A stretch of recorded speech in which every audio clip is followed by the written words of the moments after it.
This is The Righteous View with your hosts, Avia Byers, Deborah Hoskins, and Christina McCormick. Good evening. Welcome everyone to The Righteous View.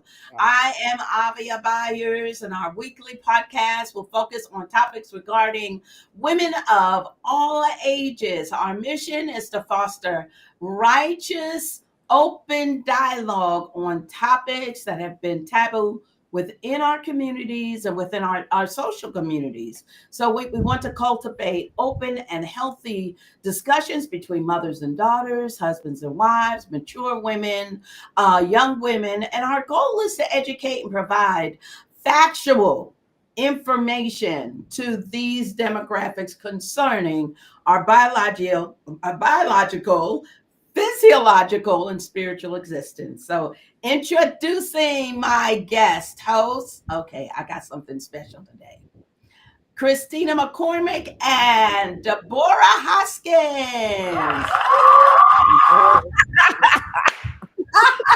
I did it. Oh, I made it too short.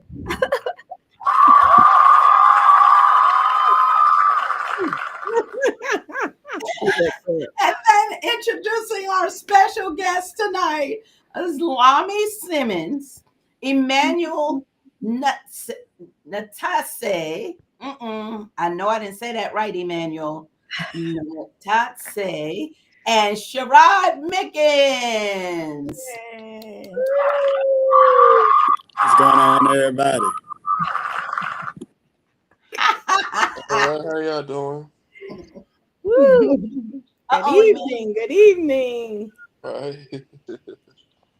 So this this panel of young men will share their views and perspectives concerning their views on women and relationships. I think we lost Emmanuel, but we have a lot of rain. It just started raining, y'all, all of a sudden, like 45 minutes ago. So hopefully we can get him back on. But we want to welcome our guest host tonight and thanking them for coming on and taking time out of their busy schedules to our podcast tonight. Look forward to continuing this discussion. Yes. We want to encourage you to tune in on Thursday evenings at 6 p.m. right here, Eastern Standard Time, for thought-provoking topics that will hopefully stimulate conversations that are sometimes hard and uncomfortable. All right, y'all. We are live on Facebook at the Hebraic Awakening and The Righteous View. If you miss a podcast, you can view it and past podcasts on our YouTube channel at The Righteous View. If you enjoy the topics and the discussions have helped you in any way, please subscribe, like, and hit the notification button. Ding, ding, Ding, ding. Ding, ding, ding. So first, we want to say thank you again, guys, for coming on and being our guest panelists. We are grateful for you joining this discussion and willing to come in on this discussion. We want to continue on our topic, which is the narcissistic and misogynistic spirit over our spiritual assemblies. So last week, we had a really good discussion. Lami was on with us. He was alone. He was just flying solo last week. He did it, but he did a great job. And I know my husband was very pleased. He Thank you. points, and he said he did a good job. So we're excited about having another great discussion and just going through this dialogue with our young men concerning their perspective on women, dating, sex, and communication. So we're going to start out with our first question, and hopefully we can get Emmanuel. First question. Can you see it? Can y'all see that question? Y'all see the questions? I'm putting them in. Yes. Yes, I do. Y'all want me to say it? Okay. What do Uh, y'all Go ahead and think start us out. before marriage? yeah.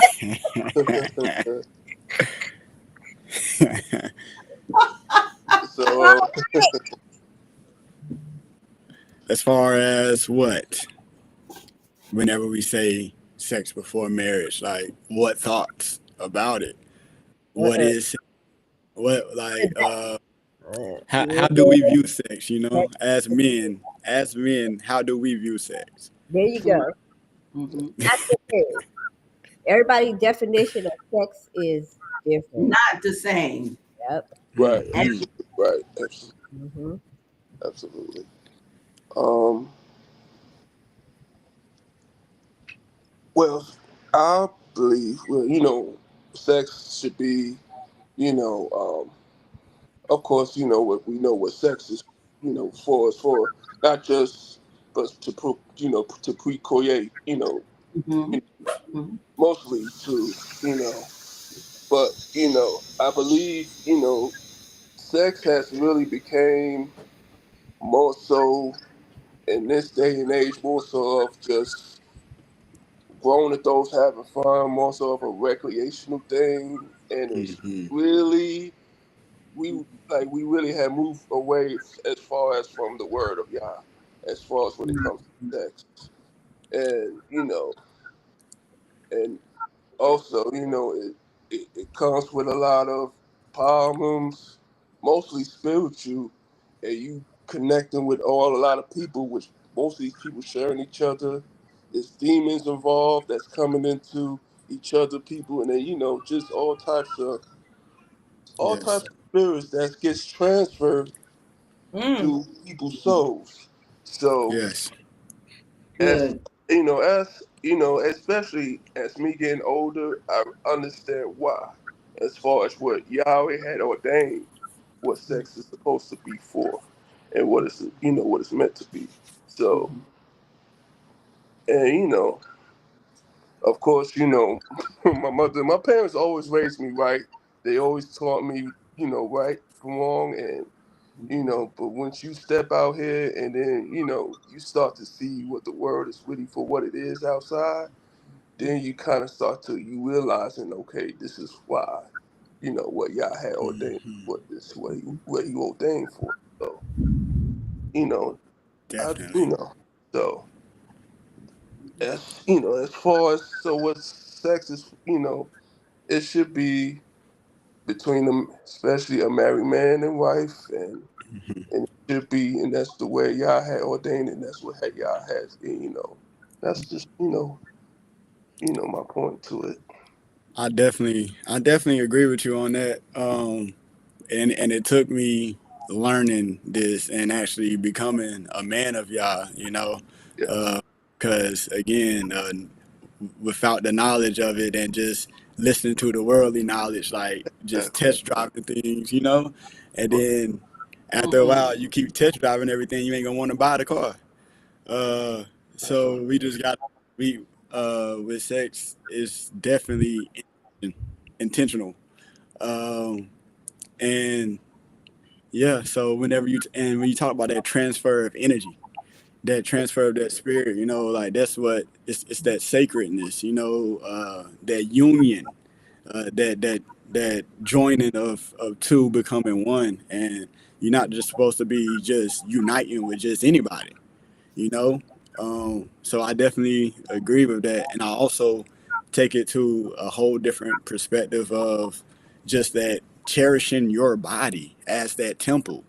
And it Paul talked about it where um, he said you shouldn't be joined to a whore, right? And then whenever a whoring comes, flee. As we're one in Messiah, so we should be fleeing all of that immorality. We should be the ones who is setting the morals and setting the standard. So definitely, I believe that it should be withheld. It also creates discipline. Uh, Whenever I started saying no, whenever I could say no, that's a whole different type of power right there. I'm not even going like just to be able to say I'm above that. Like, what else do you have to offer? especially if we looking toward marriage. Like, what else do we have to offer? Because other than that, we just gonna stay on a fleshly level, and that's nothing. That's not gonna bring nothing to the kingdom. That's worthless.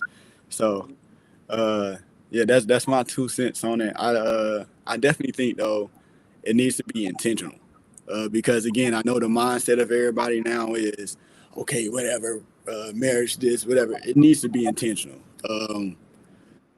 Consensual as well, because sex has to be consensual, I would say. The woman saying yes, the male saying yes, both agreeing to it. But again, that should happen after marriage. It wouldn't be questioned. Consent wouldn't be questioned like that if we was waiting till marriage. But again, yeah, even if y'all are doing it before marriage, it does need to be consentful, and consent can be taken away. So if we are texting about something and then whenever we get to the time and don't want to do it, consent can be taken away. No means no. So that's my views towards sex. Can I ask a question? So, okay, y'all gonna Well, make Emmanuel is on, right? Yeah. And Emmanuel, take your video off, or put it put on. it put your camera video on. Right. Can you hear us? Okay. I can hear you loud and clear. Okay, great. There you go. There he is. Okay, the Ghana man. All right. Give us your before, Christina, just before you get ready to jump in. We have that same question, so Emmanuel can answer. Oh yeah. Emmanuel, what do you think about sex before marriage?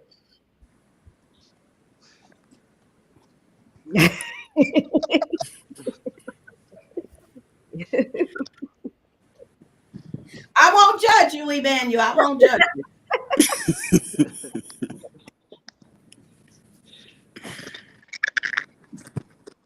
Well, I don't think it's a bad idea, sex before marriage, because you have to know your capabilities before, and you have to know your partner. So probably sex before marriage is not something bad.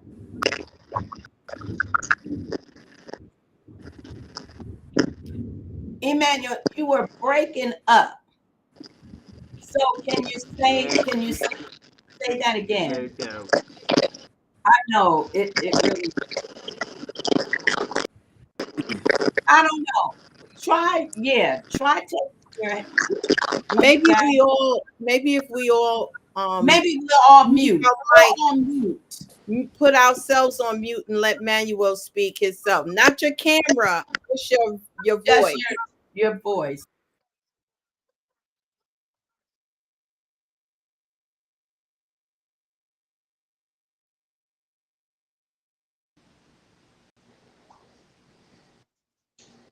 Emmanuel, you can speak. We just putting our mics on mute, but you can talk.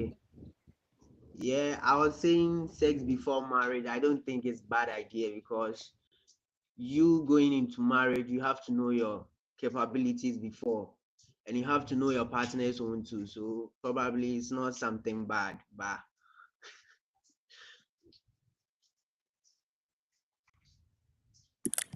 So what makes you know?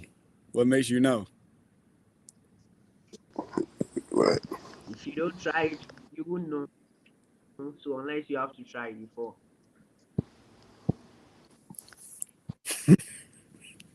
That's what we run into. I like that though. I see I see that perspective. I see that perspective.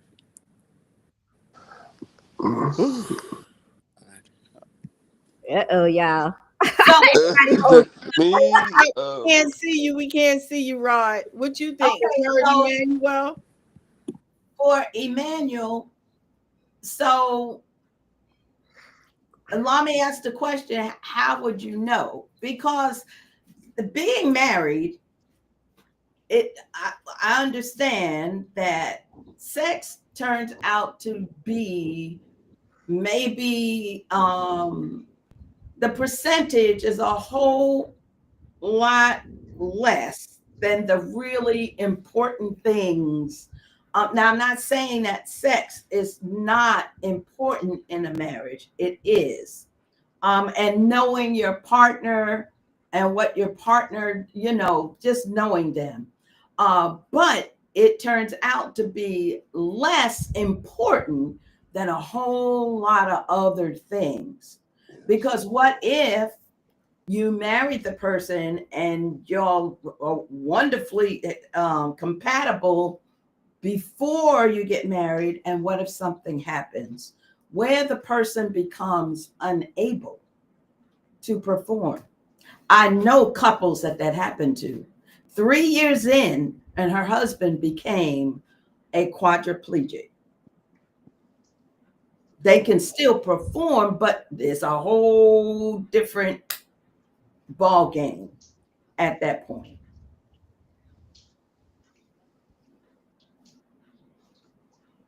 So how do you deal with that?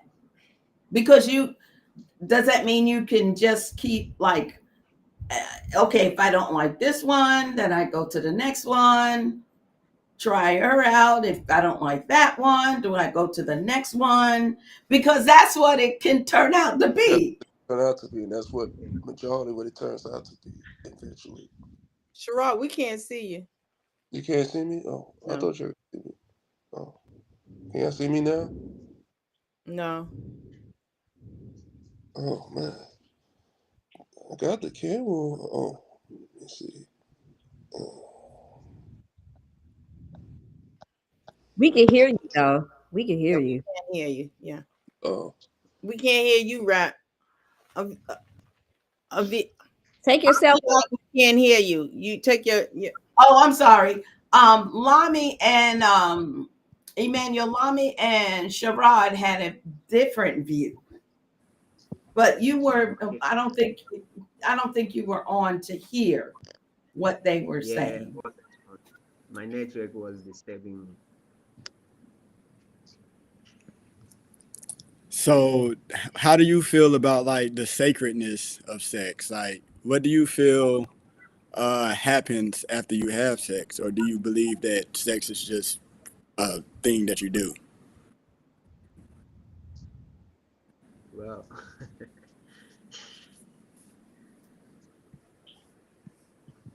me, I see it more or less like you having pleasure, nothing else to it. That's how I see it. Pleasure. Yeah. Okay. Definitely, I can see that as well. So we do know that that same pleasure carries power, though, right? Or do you feel like it carries power? Oh, I don't know much about the powers of, but there's this kind of freedom after sex. You feel free, and I don't know how to make you understand, but Yeah, I'm tracking. I'm trying to track too, though, because when we talk about pleasures, though, that also is definitely synonymous with lust. So it goes back to us being in our carnal nature. So not being able to get out of that carnal nature, sometimes this is how we view sex as just it's whatever, right? Rather than killing that flesh and living in the spirit and trying to understand the higher thinking behind this act of procreation. You feel me? So that's just that's like my viewpoint on it, because it's you are uniting, you joining together with somebody else. Like physically it's just one thing, but that's a whole different realm that we rocking with. yeah, me particularly, I didn't know much about the spiritual side until I don't know what's going recently. on with my camera, y'all. Then I can see you. I started knowing one or two about those things, so I started staying away from those sexual activities. Nah, for real, Emmanuel, and honestly, as men, we are constantly taught, hey, just go after it. It's nothing. Yeah, man. And again, what they talk about as the notches on the belt. We walk around with them. We proud. It's pride. And whenever we start seeing it like that, it's like, okay, hold on real quick. This not the pride that we as men of Yah should be striving for, though. Like we setting a real standard. And again, it's cutting off that flesh, because the flesh, man, that doesn't separate us from animals, because all animals want to do is just do what an animal does. Right. That's it. Right. But with us being able to control that lower nature, that's what separates us. That's what brings us. Yeah, that's what separates us. And we're called to be set apart. So, Emmanuel, are you all taught the same thing? What Lonnie said that they're taught. Well, I mean, you say it because you say it better. Because I wasn't taught that way. We was taught, hey man, go and get them, bro. At an early age, it was who can get the most girls, and you don't get more than me, and you not a man until you get a girl. Oh, and especially whenever you get up to a certain age, oh, you ain't did this yet. Oh, come on, man, you lacking. Yeah, that was Is Right. that What did you say? How did you say? Oh, he keeps going in and out. I was going to ask him. I don't think Emmanuel heard your view. Oh, okay. Well, at the same time, if I would say just between that, just having sex, as far as it should be intimate. It should be just that intimate time between just you and your wife, because that's just that's like kind of like that connection between a husband and a wife that's supposed to that's only should be between a husband and a wife, because unfortunately, people just having sex with anybody, and then on top of that, you have these diseases is out here, and you creating a lot of, I just heard, in certain cities here in America, like Atlanta and stuff, have overwhelming cases of just sexual transmitted diseases and HIV, and these things just keep, and it's not, it's getting to where you cannot even really trust anybody, as far as, and it gets out of control, and and Yah knows what he did, and when he's mandated a lot of these, in his word, because we just look at it as, well, it'll be okay if we do this and that, but you're not overlooking for why Yah has set these things in order, and Yah knows what he's doing. So we take it upon ourselves as just, well, we do what we want to do and this and that, and next thing you know, you never know what happens, and you mess around, you didn't caught whatever diseases is out here, and some of these diseases are not even curable, and that's another serious, it's more so just you just keep going down this rabbit hole, and it's like it's never going to end, and that's just what happens. so, Emmanuel? Is that something that is taught in Ghana? Do older fathers say to their sons, "Hey"? Fathers are not going to teach you that, but your peers, your big brothers, they will be teaching you all those things. Because me particularly, I learned it when I was in high school. My dad was always telling me to stay away from those things. But when I got to high school, the influence over there was very high, and I just picked it up over there. Okay. So that's a little different, because in the United States, You got daddy saying it, because I remember my father. Oh, he was so wonderful. I love my daddy, but I will not forget, because I was standing there and my brother said to my father, see her walking over there? Yeah, I'm gonna get me some of that. And my father was like laughing. What? You say you gonna get that? Yeah, I'm about to. Now, what if I walked up and saw a little boy walking down the street? Yeah, daddy, I'm gonna get some of that. That would have been a different conversation. I'm sure it would have. But it was, I was blown away. I was like, wow, this is really a thing, that fathers, have that kind of camaraderie where they will, teach their sons in the US. They will teach them that. But you say here, that's not a thing that a father will teach their son. Possible. It's not possible. Okay. Even Christina, parents, even you had a question. I remember. your father. Yeah. Yeah. And this is really good. And I want our women and men that's watching, do you see how we are allowing people to have their say without bashing them with scriptures and acting crazy? That is not how people are going to learn. We learn by having honest conversations, letting people get out what they really feel without judgment.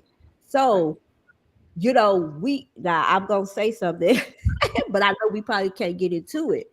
But because we are admitting, and all the Hebrew brothers out there, listen, we love to say the right things, but as Robin said, I know that for a fact, when we are in our family functions, you hear those conversations. So we can emphatically say that the men are not really teaching their young boys about purity. And so Right.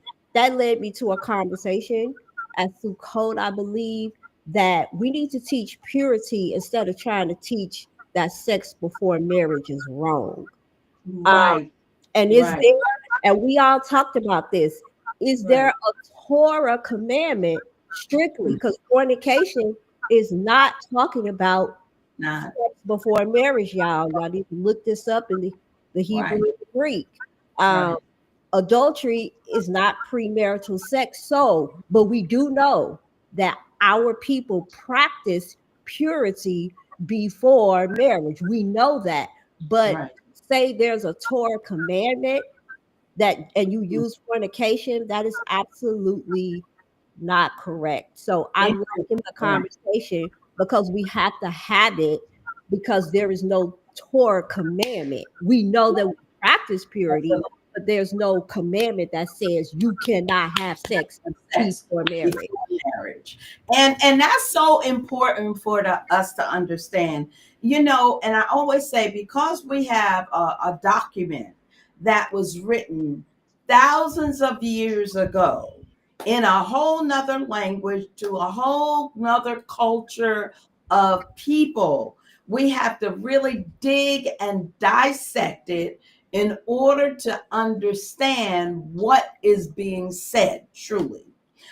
So when we get into these Torah discussions, that's why it's so hard for us to understand why Father Yah says certain things.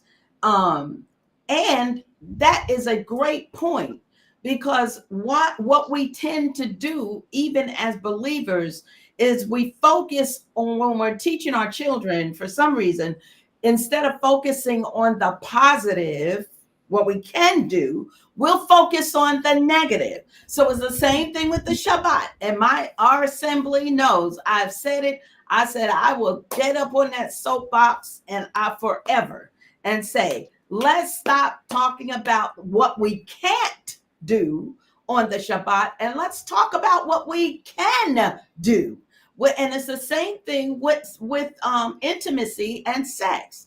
Talk about the purity part of it, the good part of it, the positive part of it, and stop talking about the negative, all this negative.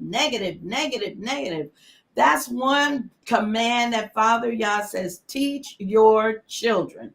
Teach them what? Teach them the ways of the culture, and the alignment of the house of Israel.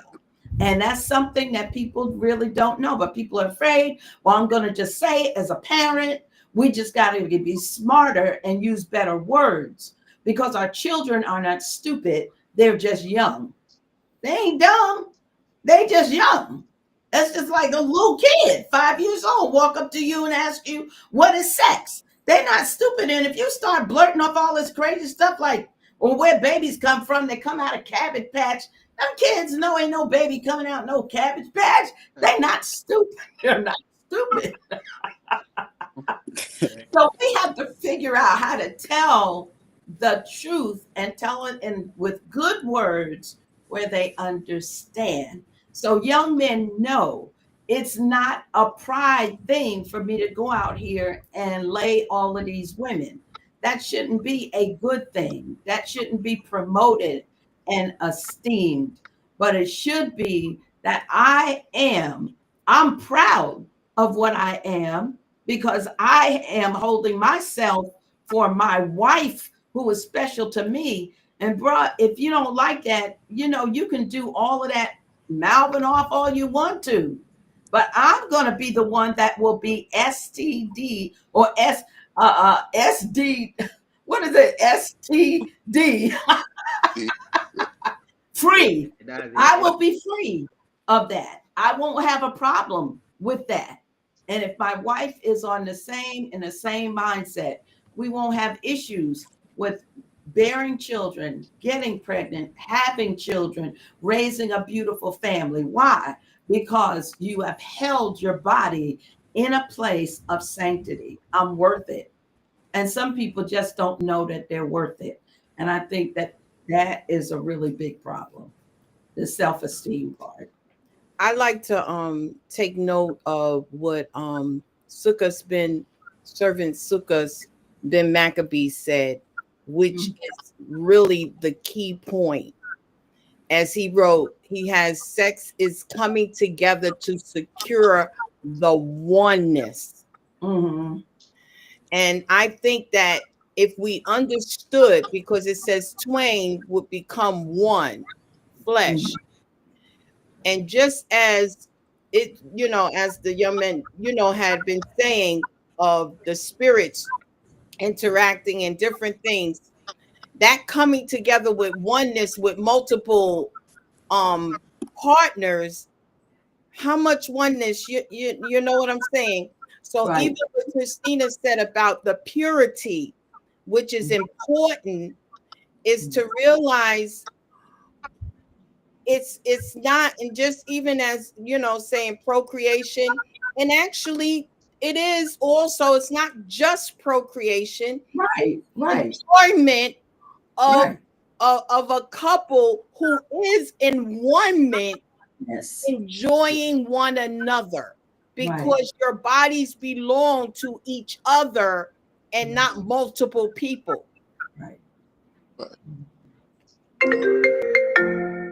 And so, excuse me, I don't know. Okay. And so, in essence, as he said this, and I love that, of coming together to secure the oneness. Mm-hmm. I think that's a excellent statement. Securing that oneness, where it brings that, because it's more than just a fleshly. It is a spiritual thing.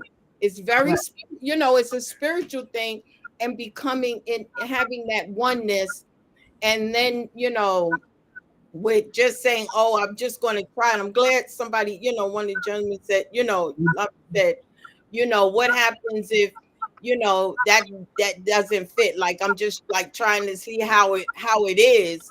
Right. How you really going to know? Because you're taking it out of content. It's no longer spiritual. It's how it feels. Absolutely. And how many times are you going to try to drive a car? You keep trying cars, you're not going to ever get one. I mean, you're going you just go around every day trying cars and driving around in them. You, They but don't you catch me still riding dirty. in the Riding. taxi. So you still never, I mean, and so, but do you all think that that is the for most young men today, is that the thought that it's just a feeling, it's just sex? Because I know a lot of the young women, that's what they're coming to that same place. It's just sex. There's nothing wrong with it. It's just sex. It has been reduced to that, intentionally though, of course, but it has been reduced to it just being sex and just go out there and be monsters, y'all. Just go out there and do it. You know, it's promoted. That's what's promoted right now. And then when mainstream music and all, like all of that, but when we understand that all of it contributes to a destruction, you know, it's just all set up. It's just all set up. It's and it's everywhere. It's here. We go to the gym, and sometimes I just put my headphones on because I'm like, I just can't do it. I feel like, woo, this I what? mean, literally, it's everywhere. You can't even turn from it. You go to a supermarket, Yeah, you go a here gas too. station. It's Here all, too. Soup everywhere you go. yeah, That's Everywhere crazy. everywhere. it's played, and it's like everybody's walking around like no big deal. I Yeah. feel like my ears been raped, but I mean, no big deal. It's just I'm trying to. I'm like, whoa, that is harsh, but it's so it's world. If it's in, we are on two different continents, so that means it's worldwide. You know, wherever you go, it's you Yes. may not hear them that much. That's the appreciation that I can give to the uh, Muslim countries. When we went to Egypt, we didn't hear all of that in Egypt. Nope, Mm. you didn't hear that. Not that. Mm-mm. But you've got 70% of Egypt are Muslims. So, yeah, they didn't have that kind of music playing in the stores and stuff and in the restaurants. But here, hear it all the time in the nail shop. Sometimes I have to tell them, please, spare, sister. Just spare, sister, please. Just turn it something else, please. And they're so polite, they'll turn, they'll turn, but it's everywhere. It's Yes. everywhere. It's, Should we go into question 2? Okay. Yeah. Question 2. yes. What do the words woman or female mean to you? Hmm. Mm. Wow. That's a good question. That's that identity. I would say, um, yeah, difference between female and woman. And I've gotten put on to this because the earlier version of me who would answer this, like earlier in 2025, literally about 7 months ago, I would have been like, yo, like a female and a woman's the same thing. It's like, stop it, you know? Context matters though. A female is literally just the biological part. Same way how any species could be a female. It could just reproduce, but a woman, I would say, is like that actual. You add those characteristics in there, like it's the identity of that female, um, carrying that wisdom. A woman carries wisdom, intuition, that nurturer. But it's more than just that biological point, like just to reproduce. And I would say that's the basis of those two words that I do see. It's the basis. But the argument I would say is like if we don't like being called females, why would we have a feminist movement? Why would it just be called womanist movement? But I yield though. Right. That's the way I think also. But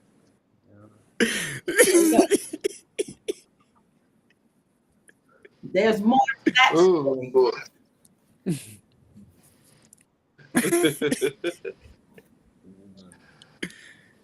Well,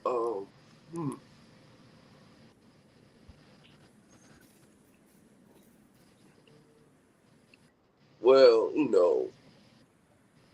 one thing is one thing that a man and a woman is definitely not the same, and that there are things that men can do that women can't do, and there are things that women can do that men can never do. Right.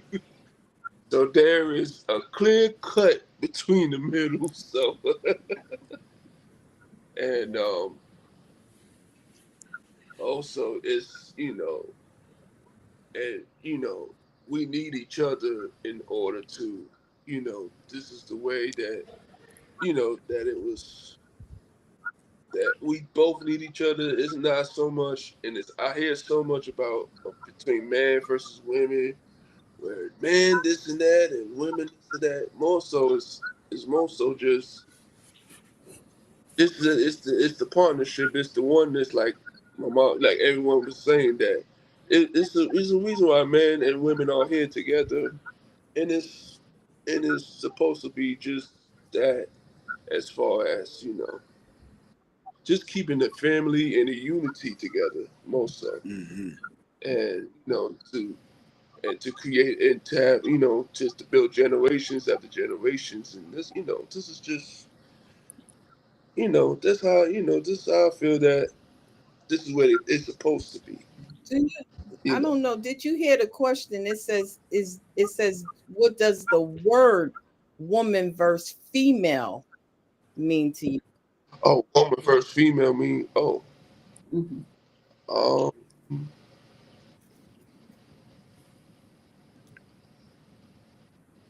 I think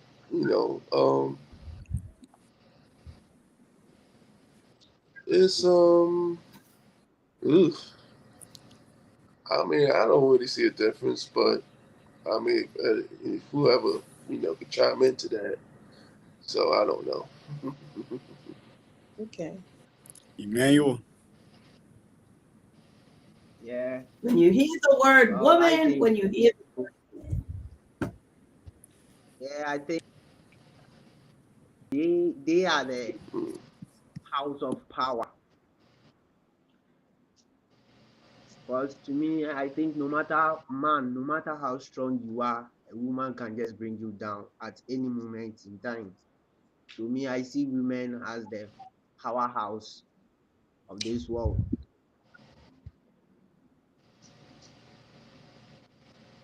No Mm. matter how successful you are as a man, no matter how strong you are as a man, no matter how many children, once a woman wants to bring you down, she will do it and you have no access. So me, I see women as power holders. They have the power. They control things the way they want. So respect women.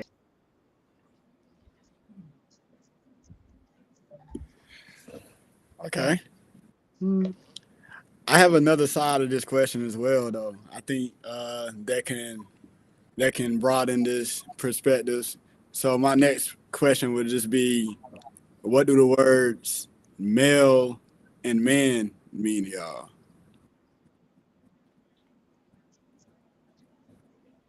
Or do y'all feel like that's the same? Like, but male and man, like, what's the difference between, yeah, you just being a regular male or a man?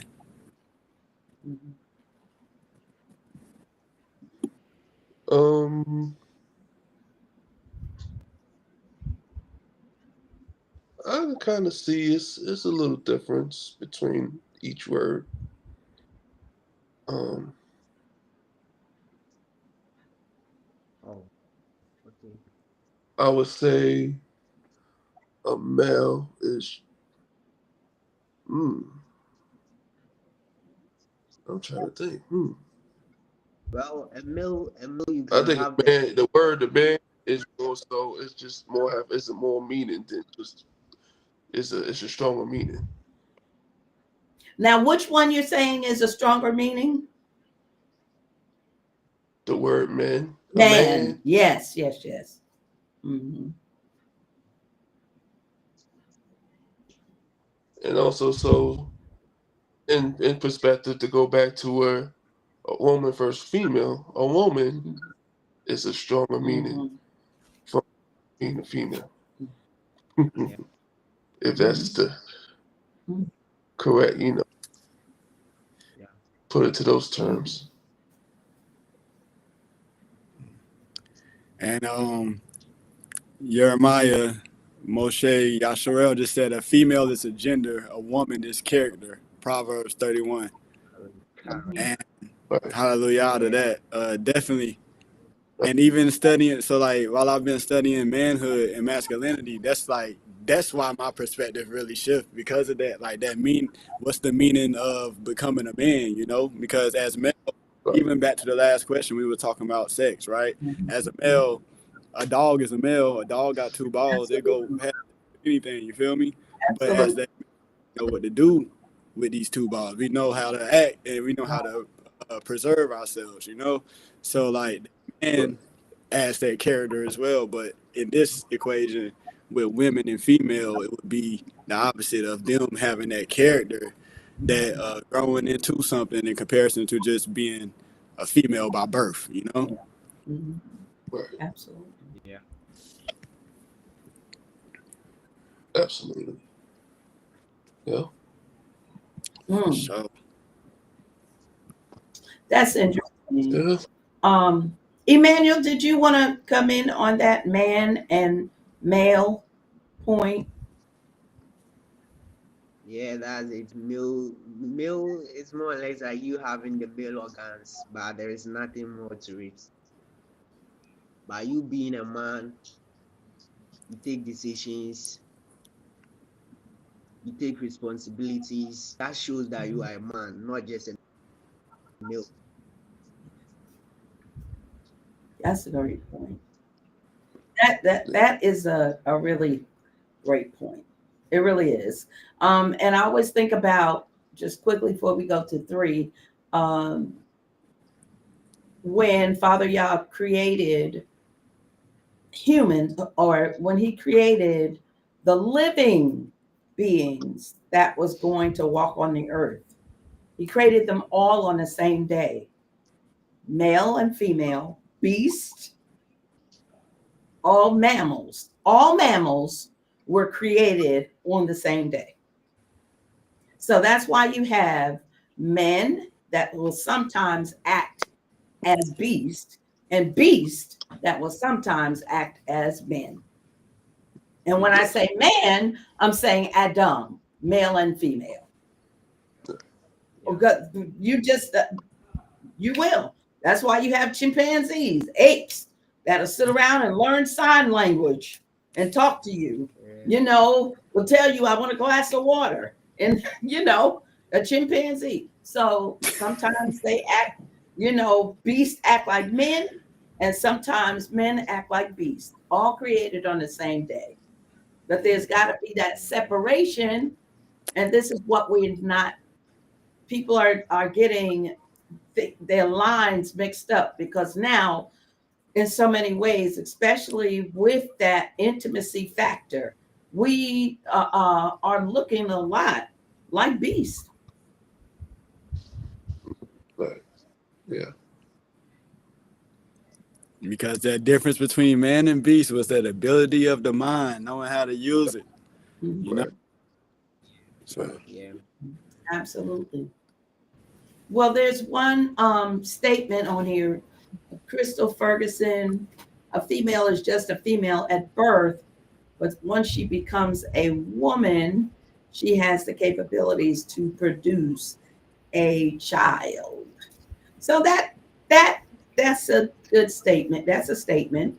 But because a woman becomes what we would, back during the time when the scriptures were being walked out, a woman at the time of beginning her monthly cycle was classified as a woman, these young ladies are not women, and when they get their monthly cycle, that I mean, think about it. Some girls are 11 years old, 12 years old. Would you classify them as a woman? I would not classify them as a woman, but they can absolutely produce a child. So, Yeah. well, she says, or in fleshly terms, a female is just a female that doesn't respect herself. A woman has respect for herself. A woman has respect for herself. Okay, clear. Yeah. And you think about how we are taking a pause to dissect these words. Now think about the younger men and the younger women that do not have a chance to be asked these type of questions, and so they do not know. And that's Right. why a lot of people that come into the faith, especially our young people that they get them fresh off the streets, they come from broken homes, backgrounds is wild, and you Right. put them over into the faith, and it's so dangerous because they don't have the terminology. Nobody has taught them about sex, purity, man, woman, and they come over into the faith, and the first person that tell them anything, they just absorb a lot of misinformation. That's why it's so important for us to have these conversations, because people will, from the younger people, will just start quoting scripture and have no idea of what words mean. All they know is that this is what their leader taught them. This is what the guy on the street said, especially the young women. And that's why women get so caught up with the sexist marriage and get taken in and get abused. So it's great that you all are being brutally honest, because that's what we want. Because if I'm not saying you guys are struggling, but if we're asking these questions and you like, wait a minute, let me think. Guess what our young people are doing? They ain't thinking at all. these questions is null and void in their world. They just trying to figure out. So thank you guys for being so honest with us. We're not judging. We are having a conversation, trying to understand one another. So thank you. We ready for number 3? Oh, yeah, we know y'all gonna be honest. Number 3. What is something that is a challenge for you while in a relationship? What is a challenge?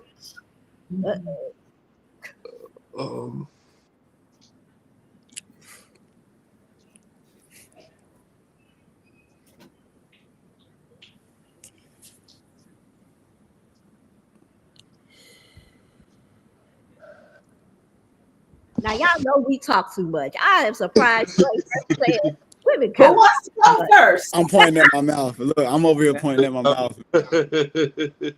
These are very good questions, though. I must Wow. Biting my tongue. Knowing that words can be harsh, so just being mindful of what I say in times of heated arguments. So I would say really learning the differences because we're not the same human, and knowing that we're wired differently whenever we react on different terms, or when she does something one way that I'm like, yo, why are you doing it that way? It aggravates me and stuff, but just knowing how to either watch my tone or not even say anything in the moment, so that self-control, something that's challenging, it would be that self-control, because while you healing, when you seeking first the kingdom of God, while you healing, you isolated by yourself. So you're not really getting those aggravations from the relationship.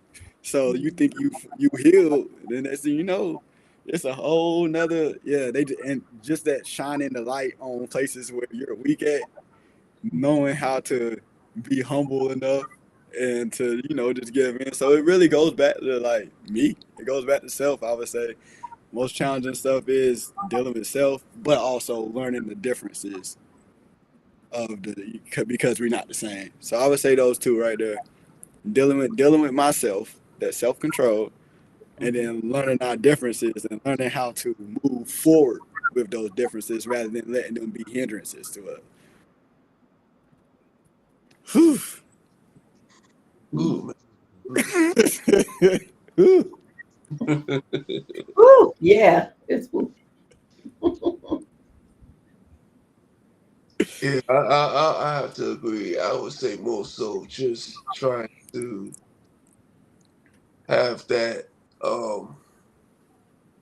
have just have a neutral good communication between each other, and also to kind of understand each other as well, because sometimes we, like you say, we think differently between either, so it's also mostly to have to be one-minded with each other, to have that same mindset as far as when it comes up to just certain things in a relationship, and to be on the same page on things in a relationship with each other, and you know to always feel comfortable to where one could communicate to the other of things, and to be able to work things out with each other as well in a relationship. So, yep. He's seen that in me. Yes, I had great examples growing up. So I No, was just, I just was very saying, just saying, just saying. yeah. look, Honest- Emmanuel, what's your I'm sorry, I didn't mean to jump in. no, that's okay. Oh, that's right.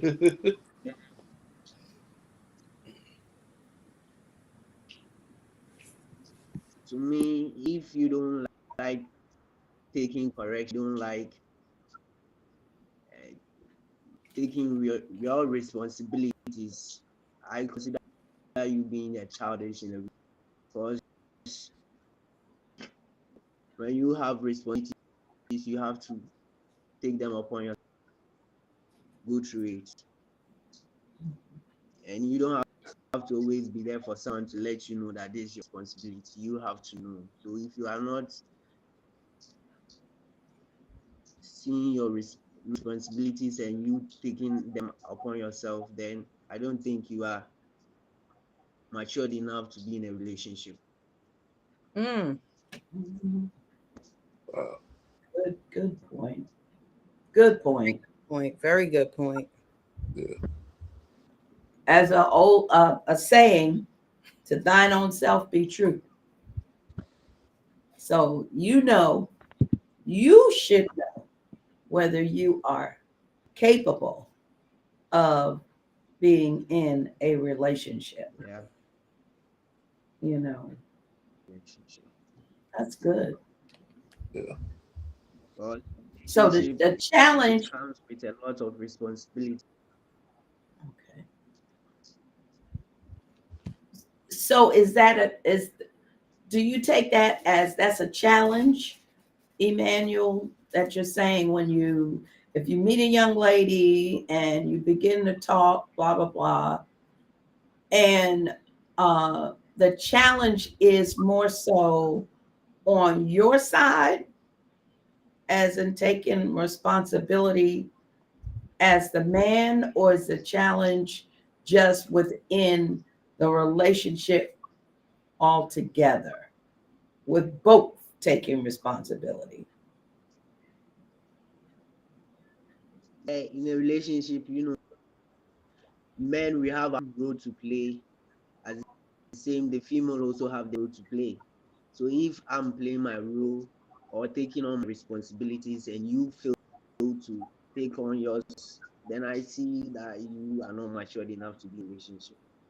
So to me, I clearly see you being childish. Okay. So that's the challenge when a woman is being childish. correct? Mhm. Okay. Yeah. Can I ask what constitute one would you would think as that woman being childish? You Yeah. know, just Yeah. you know, because it can be different interpretations of that. Yeah, You know, that's your subjective. interpretation in regards of that being immature, you know, because that's a general statement, Please, can you and come every again? different.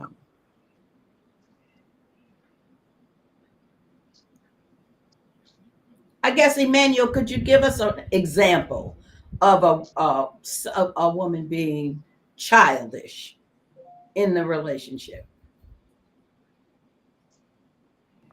Yeah, and that's what I'm saying. Like in a relationship, as a man, I have responsibilities in the relationship. Right. And you, the lady, you also have your responsibility to play in the relationship. Right. So if I'm playing my responsibility well, and you are not taking your responsibilities as a relationship, I see you to be a child and not matured enough to be in a relationship.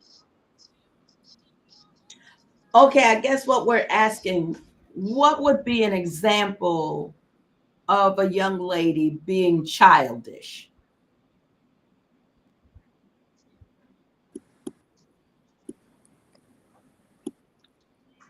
You shifting blames.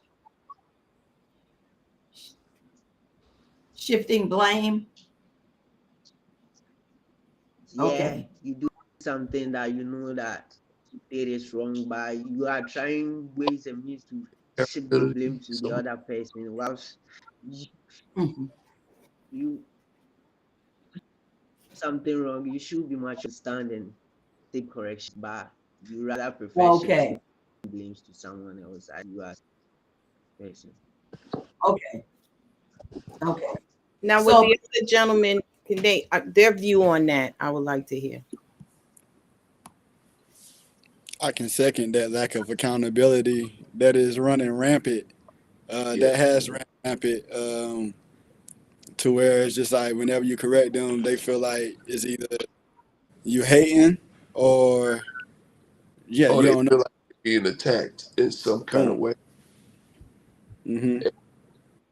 Probably just because, they might have never, they feel they attacked when you just trying to tell them certain things. It was like certain things that, okay, maybe this is that, I didn't like what you did or whatever, whatever you just, you telling or whatever, they kind of just don't, they take it a very personal way. They taking it very like, why are you Yeah, attacking me, that and this and Hmm. that, and instead of just mm-hmm. thinking about Hmm. it and just be like, you know what, I kind of see how this so and so Mm-hmm. it might be the way you acted or what you might have said or something like that, to Hmm. where they be like not really understanding it and just being Mm-hmm. Right. much just oh, I'm just gonna disregard you. I'm not gonna listen to you or whatever because Hmm. I feel hurt or whatever. Hmm. Yeah. And Gotcha. Can then, and I? I was gonna say on top of that, like another thing we could say is whenever we do try to hold them accountable, even if it is right now, it's the shift and blame part would be okay. Well, we didn't like your tone, we didn't like how you said it, so now everything Not is what null you and said void. is But it's like, yeah, you know what I'm saying. But it's like, but come on, the truth is the truth. What's up? That's not real away from that. Okay, I can check my tone, but come on, let's not shift the blame. But go ahead, Prophet Boy. Oh, all I was going to say is that and I hear what you guys are saying in perfect. I hear it now. Um, would you take into consideration? I think we had mentioned this on last week that we're just like two species that our wavelengths are different. Like they say, men are from Mars and women are from Venus. And even if sometimes that woman feel like she's being attacked, or or get offensive. And I'm not saying what you're saying is wrong or whatever, but something even that Emmanuel mentioned, a man doing what he, of how a man is and how a woman. And sometimes everybody, there's no specifics, you know what I mean, of how the woman, you're supposed to act this way, or you're supposed to do this way, or in essence there's a general thing, but everybody's not the same. And then maybe can you take into consideration that some women are more sensitive, and taking into that, as her being, as they say, the weaker vessel. Okay, let's just give it that. And understand where she may be coming from. And I'm not saying about not, casting the blame or whatever, and I agree with you all saying, taking the responsibility for your own actions or whatever, but Yeah. taking into also consideration maybe the way I express it or whatever, that kind of coming to that place of understanding one another, as I believe Sharada and also Lami, you had mentioned, in regards to understanding one another. So in essence, in understanding, because sometimes you can see it one way, and it may be where you both have to take we all have to, always have to take accountability, but look at each one's perspective to get a better understanding of, and then different backgrounds. Just, it's so many dynamics, that there's no absolute. There's Right. never any absolute. Right. So it has to, because you're coming from two different worlds. Absolutely. So taking that time, as it says, long suffering, kind of like getting to understand where, if she may feel she's being attacked, well, you know what? I see, and I have to readjust, on certain day. And that's on both aspects, but we're looking at the men's view right now. The way you're thinking. So I'm bringing out that woman's perspective. And as you, as men, your perspective of how you deal with it, or not is, and realize it's not anything general, because nothing is general. It's everything has its own dynamics, and understanding that you're two individuals and two personalities, and one woman is not the same as another woman, just as not a man is not a man. So you have to get to understand the dynamics of what that relationship is, and not assume or expect, but learn to understand one another. If I'm making any sense there. Absolutely. Yeah, because it definitely makes a difference where a person is coming from, the background. I always say people receive information according to their education, information that they have been exposed to, and experiences. So you can have 5 people in one room that you say, ask a question or make a statement, and you get literally 5 different views because of how they receive information, because of those 3 things. So sometimes if a person is seeming to be, if a woman has had a difficult life, a difficult childhood, if there's been neglect or abuse, then a woman, as she gets older, it can come off as very hard and callous. But it's because she has built up that defense mechanism to guard herself, because she has been hurt, she's been abused, she's been neglected. So because you'll find women who have been neglected, that they will sometimes be very, loud and outlandish because they're just trying to get attention because they've been neglected all of their life. So it's really important to get to know those dynamics within. That's the part of when you're getting to know each other. And so then you're able to communicate a little better when you have that information. It's really important. The unfortunate thing is what we do so many times is there are things that we feel Have your attention, please. The library will be closing. and because we feel ashamed of it, we don't want to reveal it to the person who we're looking at as a possible partner or coming into relationship. It's difficult Yes. bearing, those sides of you that's not pretty and talking about them. And I remember having to, talk to my husband about things in my childhood and things that I, went through and feeling very ashamed. But, having, that time to communicate, then it helps them, men, to understand where we're coming from, So it's not just, oh gosh, you are so mean. Why are you so mean? You're just so mean. It's like, why? You're a beautiful woman, but you're so mean. You're just so mean. But you don't know that she's had a life of hurt and neglect and abuse. So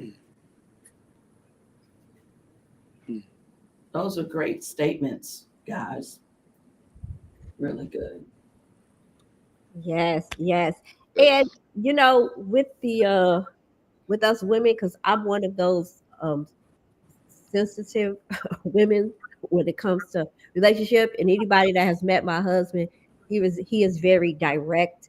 As a matter of fact, when I first met him, he was way more direct than what y'all have seen. Like he was very arrogant, and not do as I say, like abusive, but because he was a business owner, he just a Nigerian. We took his DNA, and I said, yeah, that's you. There, no emotions. Come on, watch out. That's my brother. That's my brother. No emotions, and so I think Black and white. being on the opposite extreme. I was extremely sensitive, and he was extremely assertive. And when we came together, it kind of balanced us out because I had to teach him, hey, it ain't what you say, it's how you say it. And he's like, well, it's the truth. What do you want? I said it. And so over time, when he learned me and I learned him, we began to be able to communicate where now I can take his assertiveness, and he has actually taught me how to be assertive. So now I'm able to say what I need to say without having a whole lot of emotions attached. And he's able to think a little bit before he says something, even though he's going to tell you the truth. It may land a little softer. Just a little softer, not much, but it's just a little bit. So I think those are great points with the women. And if women are really honest before you say, "Oh, they just want," no, we are sometimes really sensitive due to our backgrounds, right, and all of the things that we have mentioned. However, when you get in that relationship, it is our responsibility to say, you know what, I may be a little bit too sensitive, and where's this coming from, and learn how to heal. So that's why healing is so important. So I'm glad that y'all brought that out. To be honest, I thought it was going to talk too much, but it's the sensitivity part that y'all, as men, y'all want to say what you need to say without us overreacting. I didn't think that was going to be a big issue, but that's good to know. That's really good. You know what? And just as what you said, Tina, most people would think that that was the way it was with my husband, because he's very assertive to everybody, Yeah. very much that way. But actually, between our dynamics between him and I was more of the assertive one in the relationship. Gerard can attest to a lot of that, where I can be kind of that bully, and he was Oh, Nah. sensitive. yeah. Am I right, Gerard? He You was was the one that telling the was truth. sensitive in our relationship. Am I right? I was brutal. Tell the Because my truth. husband would tell people, he said, "You don't know my wife." Yes, you do. No, Yep. truly. Am I right or wrong? In house. Absolutely. Absolutely. Most people think I'm the sweetest person, and I am to everybody else. But I was like the Gestapo. Everybody else. Am I lying? Sherrod is right there. He Nope. knows. I Am can attest I to lying? 100%. 100%. And my husband would be like, and even Ali would say, and I had to learn to be softer and because he said, "You're not my mother." He was always quick, "You're not my mother." He, would say, but I thank the Most High, because I learned to be more of that quiet person, am I right? And I had to apologize to everybody. I apologized to him and the boys, because I was like the Gestapo. I'm telling you, it was like, I expect better in the house. I can take everything from everybody, but inside. So my husband can be very assertive to everybody else. I mean, he's that man's man. But Right. when it came to me, he was like, I could really, because he was the sensitive person in our relationship. And I used to say, "Yeah, you dish it out, but you can't take it, And that's but yeah. But I learned, and it's a learning process, but it takes long suffering. It takes It is. getting to know, Absolutely. because he could have Right. said, "I'm out of here." You know what I'm saying? Right. But coming to that place of understanding, and he says, "Yeah," because I would say, "I've always been a boss." He said, "Yeah, but you're not the boss of me," because that's why people say, "You don't seem like you was a police officer." Oh yeah, I was out there, and I mean, but I knew, knowing how to be, but I've always had that femininity, this about me, but I could have a harder exterior, but more in a non-tolerance. My tolerance for foolishness, tolerance for different things, where I had to have more patience in that aspect. I can have patience with everybody else, but within my household and when I work, certain things I had to learn and adjust and come to a place, and learning to be more of that.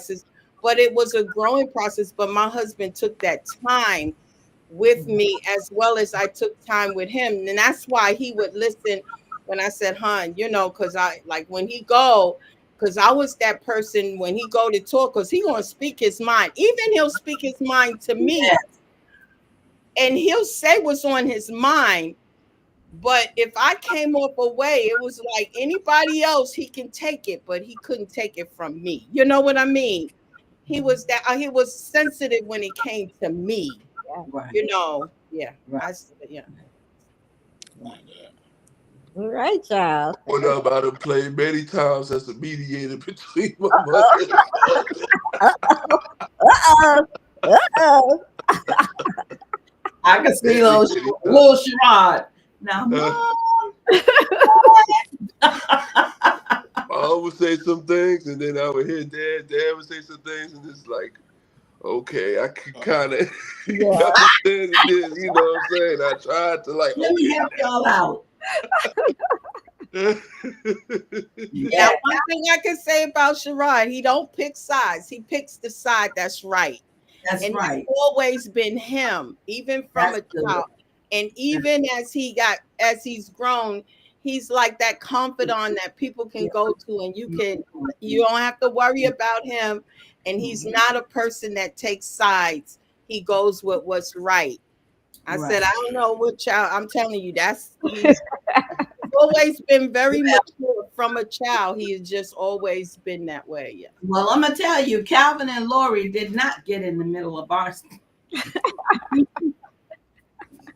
I think they was too afraid that we would both turn on him. So they would just politely just leave the room.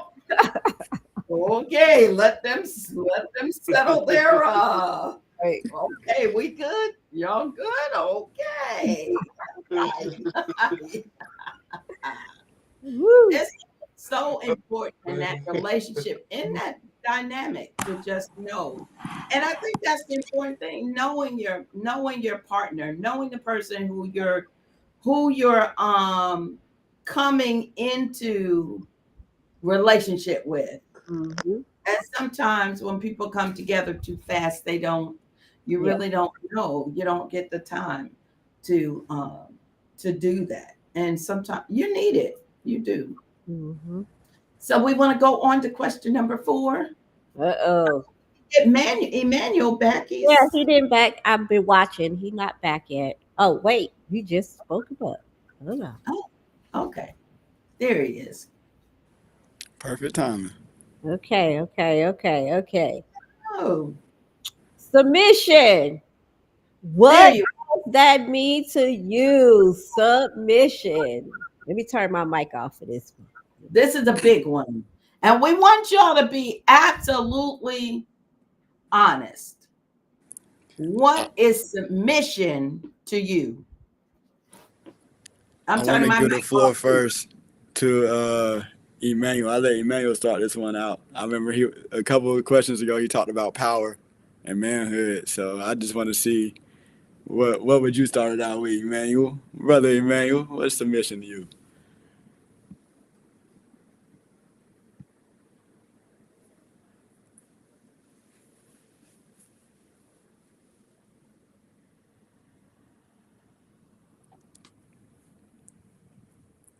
Yeah, hold on, let me mute.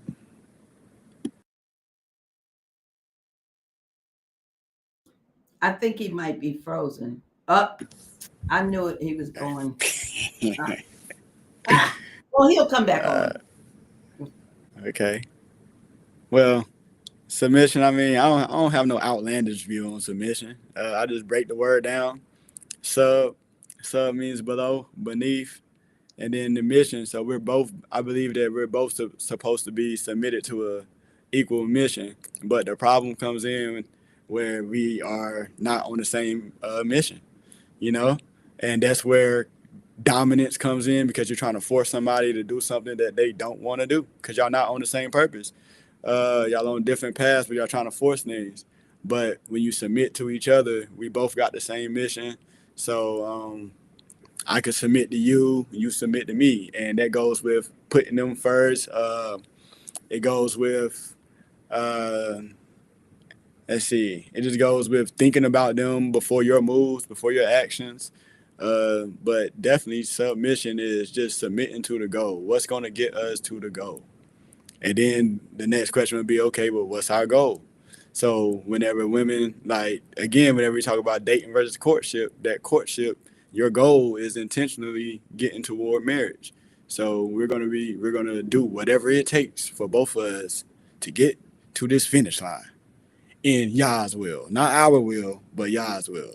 And if we both submitted to that, it's still gonna be rough. It ain't gonna be perfect, but still though, it's like it at least gives you a framework, you know. So I don't think submission is one way though, and I think we've made it to where it's like control. Yeah, woman submit to the man, but man, your responsibility is treating them as Christ did the church, and that's a whole. You know, what I'm saying? Look, you gotta be willing to die. You gotta, you know. So we both submitting now. It's that responsibility go both ways. So definitely, that's my view on it though.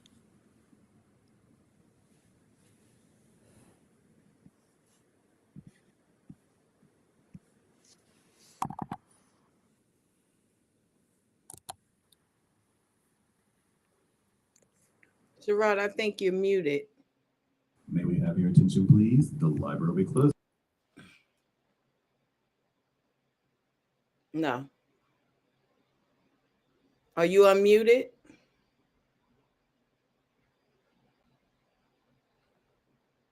We can't hear you.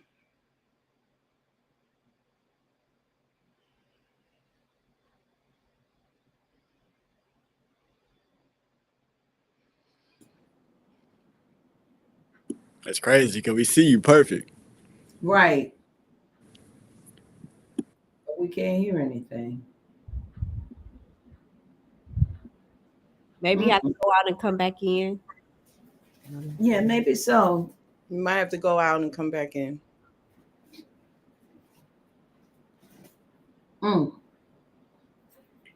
Right on the submission part. It's a conspiracy. No. Like a conspiracy tonight, right? It's a conspiracy. Yeah. I think people just take that word and have taken it to the level that it just doesn't mean. It doesn't mean that. When I've heard women say that they can't read a book because their husband has to give them permission to read a book, or they can't have certain friend because he doesn't like her husband, so you can't be friends with her because I don't like her husband. Or when you get to the place that's cultic, when you get to a place where you're telling an adult person that they can and cannot do, they're an adult, that you're not dealing with a child, you're dealing with an adult who had a whole life before she met you. So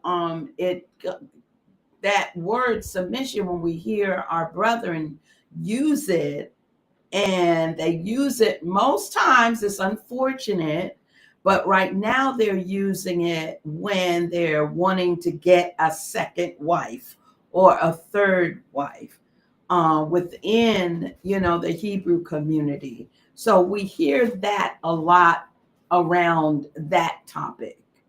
Are you going to be submissive? That doesn't have anything, those have nothing to do with each other. There's nothing, nowhere in the Torah does it say, and Rachel submitted to Yaakov having Leah and Bilhah and Zilpah. Sarah submitted to Abraham for having Hagar. Moshe, Zipporah submitted to Moshe for having. We don't ever hear anything like that. So how people have taken that and made it into a thing is really not. But I love, Lami, your take on that you just break, and that, look how simple that is. Take the word. What do those words mean? Sub mission. We're all on a mission. We submit to the mission. We decide on the mission when we come together, and we both submit to that mission. I mean, that's just simplistic form. And that really is what submission means according to the Torah, to the scripture. That's what submission means. Well, man, we have taken it to another level where we feel like we can tell somebody, a grown person, just keep them in bondage and in chains where they don't feel like an adult. Because I mean, it's just to the point of his value.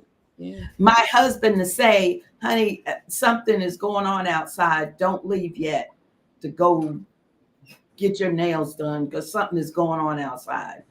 I mean, it would be foolish for me to say, you can't tell me what to do. I'm grown. I mean, when the man is trying to save your life. You know what I'm saying? Something is going on outside. You probably don't want to go out there right now, but down to no, you can't go to visit your mother because I said you can't go visit your mother. I mean, I've heard it. I've heard it all. It goes far out into the stratosphere with this word submission. And they've taken it to a place where they completely will just completely talk to a woman like they're talking to a child.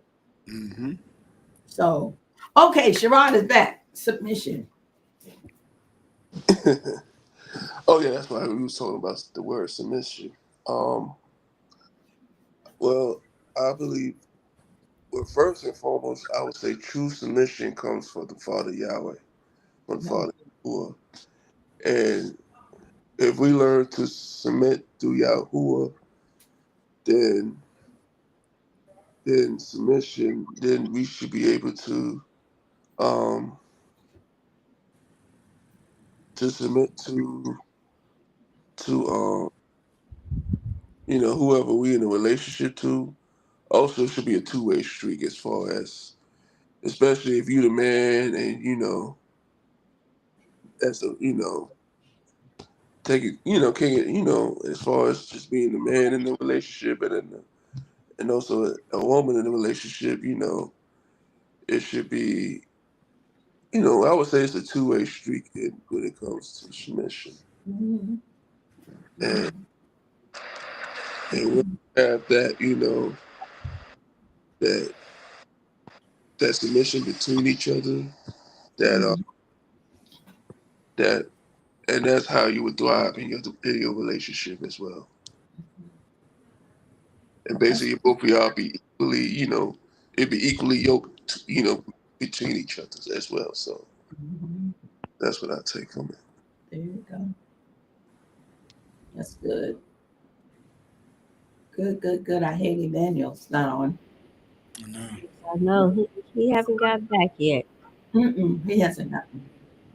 So I do have one question because that's the end of our questions. But there was something that Lami said, and it kind of that submission and communicating and working together is kind of a catalyst to kind of catapult us into this my thoughts that I was going over this week when I believe the question was talking about what is one of the main things that you desire in a relationship last week. And one of the points that Lamin, you brought out was that there be peace. I want a peaceful, relationship. And I thought that was interesting. And I hear that, and I'm hearing it, I'm listening. And I hear that from a lot of men. I hear it from my husband quite frequently. I want to have peace. Any man wants to have peace in their, and even, woman wants to have peace. So my question is two, I guess a 2-point question, or yes. So peace at the sake of her not having peace, or is she to live in peace and pretend to be in peace so that there can be peace in the home? Because that happens a lot of times too in relationship. And the second part, attention, please. The library.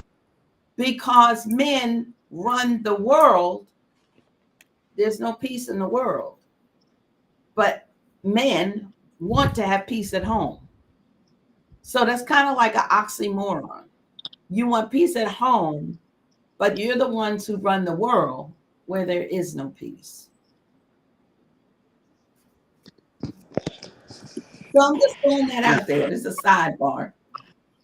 I will to say that I would also say that we don't really run the world right now. As far as our demographic of people, but however, it is coming soon that first will be last, the last will be first. But it's definitely not peace out there in the world. But I don't think that peace should be on the whims of somebody else should be suffering. Like if Oh, we're one, if okay. we're one, we like if one is suffering, we're both suffering. But peace would be both of us feeling good because now you're able to do what you're supposed to do. I'm able to do what I'm supposed to do, and now we're meshing. I believe that's where the peace comes from, where it's just like we found that gym, we found that groove. We're meshing, we're moving, we're understanding how to. Now, whenever I'm correcting you, it's not constant. It's okay. Boom. I've learned how to watch my tone. I've learned how Mhm, to control my tongue, mhm, while you also learn how to take correction. We've also we also now just we see certain situations that used to make us go crazy. But now it's just we see these situations, we laugh at it, be like, "Yep, go ahead, baby."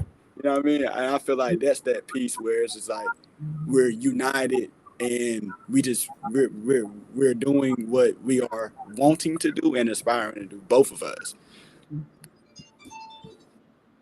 But I think Gotcha. it's unity, though. I think it is unison. I can't be happy with my woman not happy, and vice versa. Okay. Gotcha. Okay. Um, I think of peace is well,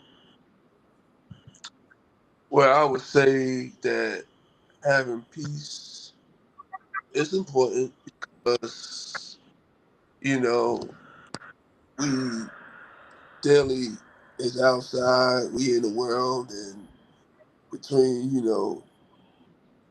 it's already crazy world out here. So the fact that we have to go out every day and deal with the world, whether you working or you doing things, just handling the business in the world, and then most men look at their home more so like a sanctuary. It's more so where at the end of the day, I can come home knowing that you know I have you know a partner, a wife there at home. That's I could basically talk to her, tell her what's going on about my day, and she come home and basically being each other's confidant to each other. It comes to you know after you've been whatever you do on a daily basis, maybe work or whatever, then you can come home and you know just more so just being a piece for each other, just being each other's confidant.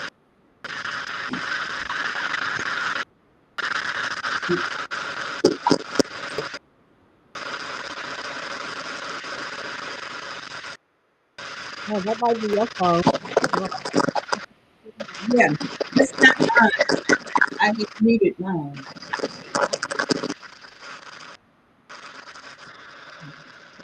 You know what I had heard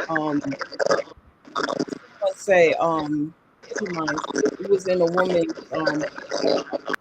marriage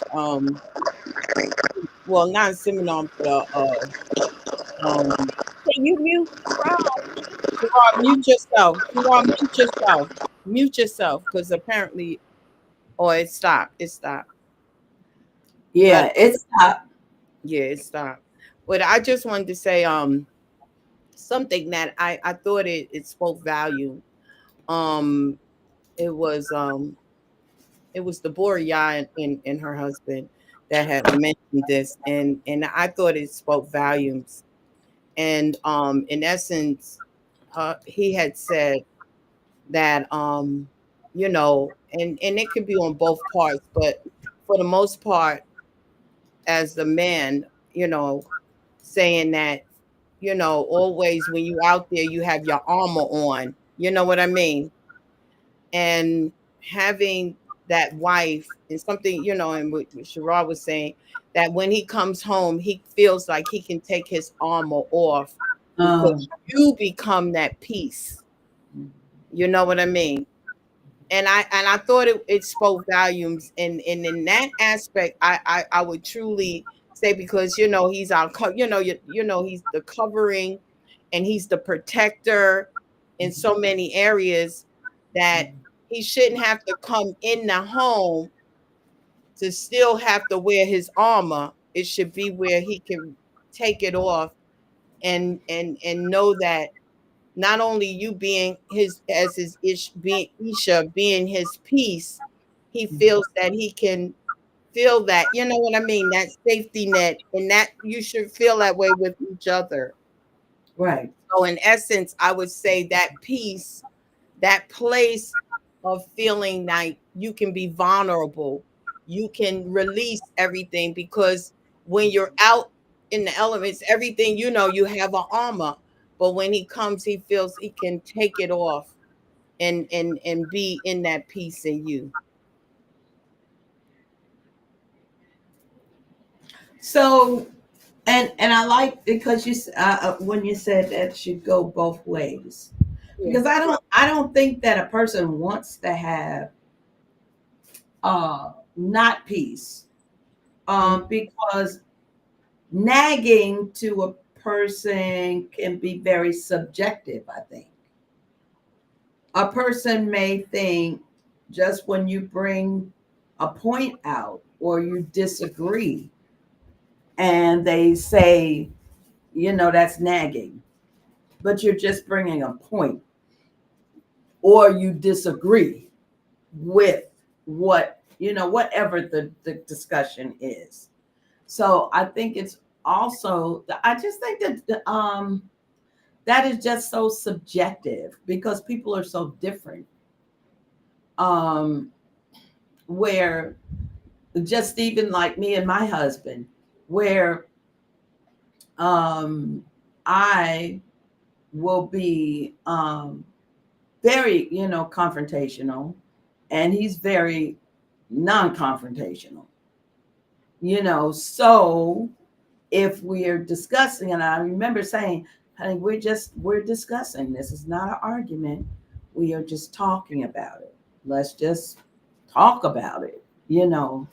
Where in his mind it was, we're having an argument. So I remember saying, especially when we first got married, it was like, I don't want to argue. This is an argument. This is why.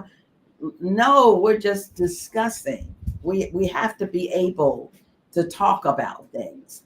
And I'm not, are you saying, then I have to get clarity. Are you saying you want me to agree with everything that you're saying?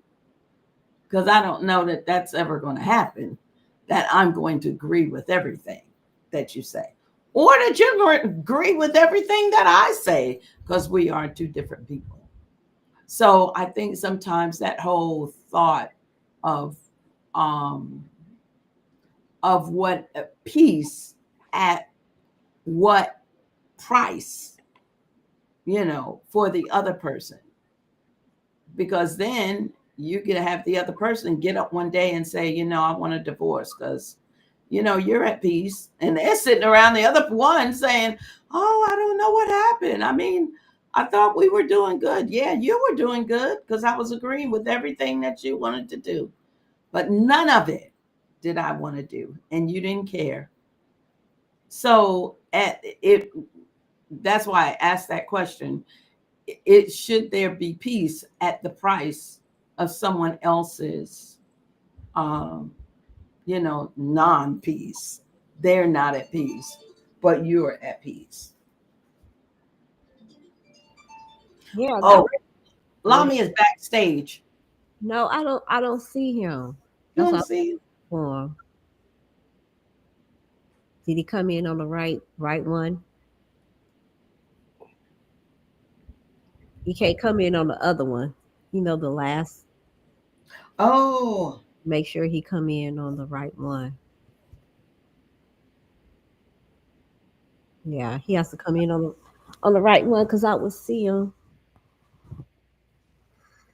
But that's a good question because I think to every household of men, there you go.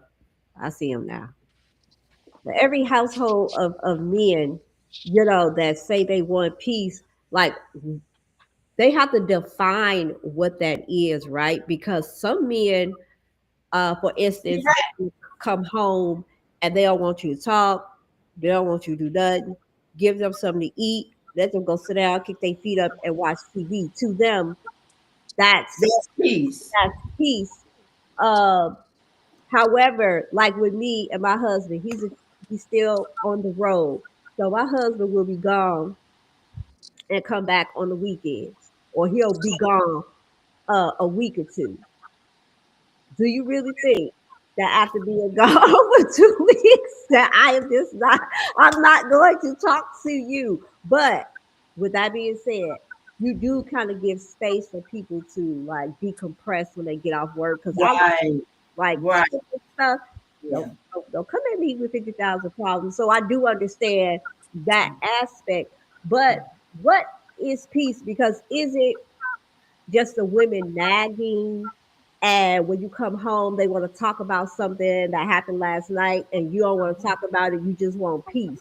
Like I think, So you call it nagging. yeah, I think a lot of men, like we said, I thought that would be the number one thing: women talking too much and nagging. But I guess that goes along with what they call peace, in the home, like not a lot of nagging and probing. Yeah. However, with men, unless you want to be with another man, you gotta you gotta talk, and you gotta come to that middle ground with women that like to talk it through, and men that just want, because like my husband, I had to learn that now, and that's why it's a learning curve with him. Like I'll be talking, and I'm very detail orientated, and he don't have nothing to say, but he had to learn to tell me, listen, I heard what you said, but I need time to process everything that you said. It's not that I'm ignoring you. It takes me time to sit down, to think about what you said, so I can come back with an answer. And so that might take him a whole day or two or a week. And I'll be like, Negro, Running crazy. you crazy. Y'all But come at so much things a million times. I'm talking, right? Giving him all the details. And he's like, It's too much sometimes, and Too then much information. Too much. it's like okay, like yeah, like, dang. Gave me 50,000 different points. And you want me to spit back. So something I had to learn, like for women, maybe we just need to get it out and not expect an answer right away and let them sit down and process and go think so they can have their peace. That's a good conversation to have, like with a room full of men. What is peace? Yeah, that's those are some great points. All those are great points. And I think it goes back to communication styles too, because like I don't think those like I don't think those traits was legit gender focused. You feel me? Because the same way how Right. y'all talking about like how y'all are direct um with like addressing things. That's how I am, and I find myself a lot of times coming across people who be like, "Oh, I'm not trying to argue right now." I'm like, "Bro, I'm not arguing. I'm just trying to get this across." So I think that a lot of that is communication style, and Yeah. I love what Mr. Boris said. Man, she just talked about like not having to have that same armor that we got on the battlefield outside, Yeah. inside of the house you Yes. know so but also naming that piece, yeah, that is true, because some when we name that piece, it also shows us, okay, well, what do we need to work on as ourselves, or as men. Okay, some of us may not be able to hold all of that, everything at once, so we gotta just, okay, we gotta break it down, but and that goes with communication styles. I don't think that's just necessarily gender focused, because I can agree with y'all on those points, but I also can agree with the men whenever we like the nagging, and I think the nagging would be like not more so addressing things, but just more so time and place with things. You know, I'm So, sorry. but I want to know what nagging, what constitutes nagging? What constitutes that? Because Anything we if don't want to they I would do, say this. I would say and this. you're like, I mean, it's so subjective because if a person, it depends on the person's personality, what they would think is nagging. If I'm telling you, you know that bill, you were supposed to take care of that bill, and now it's not paid, and the lights are off. hear. True. You gonna look at that as nagging? I'm like, the lights are I off. think more so nagging is when it's repetitive. Okay. When you say something, because I have been that way, and I was told it was nagging. Uh-huh. Being, you know, say it like he says, you already told me that already, but you continually saying it like repetitively, that's Mhm. nagging. Okay. Because you've already said it. Now, whether they're going to execute it or not, Uh-huh. it's already been said. But when you continue, and I was like that, especially when it came to things somewhat in the house, because it wouldn't get done unless I was nagging. You said you were going to do such and such. I mean, and I didn't like doing it, but it was at that time, that's how I'm going to get it done, was nagging. And I knew I was nagging because that's the only way I was going to Go ahead get and do it. done. Go ahead, do it. So, Let's do it. I said, I know I'm nagging, but when are you going to do it? You know, When are you gonna do it? and Just then, give me a he'll timeline. just get up, okay, enough, you know, and he'll go do it. And I hated that because I knew that's the only way to get certain things fixed or done, but by nagging. And so Yeah. what I say is this, something that Lami said, like what constitutes, you know, in regards of it can be both ways. Because one thing that my husband used to do, like something was going on or whatever, he was at a time, especially when Sherrod and the boys were younger, he says, well, let's talk about it. You know, and he wants to discuss it. And I don't even want to talk about it right then. And he was always, well, let's talk about this. Let's, you know, and I was like, now is not the time. I don't want to talk about it. And he says, I think we need to. And now to me, that's nagging because I don't want to talk about it right then, you know, and that was some years, you know. And then that was time when I was just learning. I said, man, this man gets on my nerves. I don't want to talk about it. You know, I don't want to talk about it right now. I don't even know what to say. And, you know, I'm not in the right head. You know, Right. sometimes you don't. But that was in our early time, you know, early part of our marriage where he just wanted, and then he learned me, and then it wasn't where it came to when we both and we can talk about it. And that's one thing that you have to learn one another.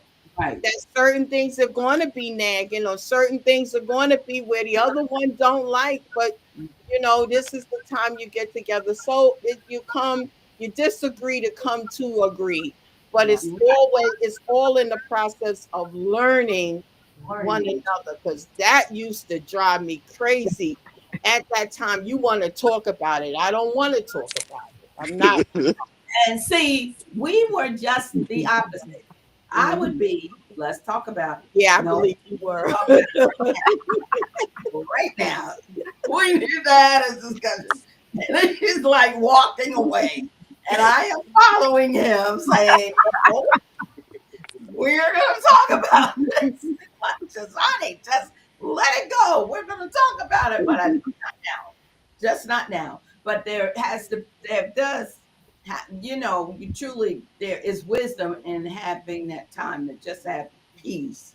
And just because we won't even go into, if we know that it's going to push some buttons, we won't even, like on Friday night, the coming in the spot, we won't even bring it up because we know that it's going to push some buttons. Thank So y'all we for wait until, after Shabbat or Sunday, then okay. And then what that does, it gives you time to be able to sort out your thoughts That's true. on how you're going to say it, what the situation is, think it through.